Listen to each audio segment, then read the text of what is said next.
Chez Toyota, le patron français gagne 3 fois le salaire du PDG japonais Didier Leroy, le patron français de Toyota, ici en 2013 lors d'une remise de prix de l'entreprise.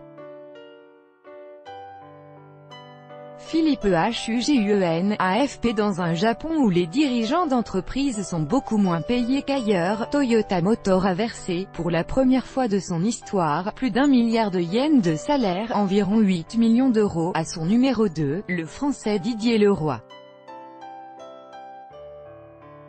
Premier nom japonais à avoir intégré en 2015 la vice-présidence exécutive du numéro de l'entreprise, le français gagne aujourd'hui près de 3 plus que son patron Akio Toyoda.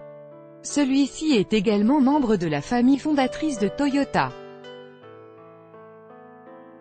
Avec notre correspondant à Tokyo, Frédéric Charles, c'est une première dans l'histoire de Toyota, numéro 1 mondial de l'automobile, entreprise multinationale, mais à caractère encore familial et connue pour la modicité de ses salaires.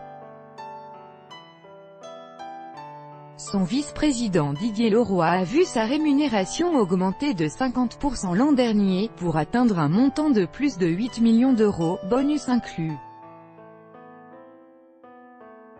Par comparaison, le salaire du PDG Akio Toyoda n'a augmenté que de 18% sur un an, atteignant 2,9 millions d'euros. Aujourd'hui, Didier Leroy, ingénieur et ancien cadre de Renault, gagne 3 fois plus que son patron Akio Toyoda, dont le grand-père créa Toyota. Le constructeur justifie cette différence par les standards de rémunération pratiqués dans les autres pays. Les cadres japonais, eux, sont payés à l'ancienneté et leur salaire progresse lentement et modestement. En échange, ils bénéficient de l'emploi à vie. Une étude internationale a révélé que les patrons japonais ayant plus 10 milliards de dollars de chiffre d'affaires par an ne gagnent en moyenne que 10% des revenus des patrons américains.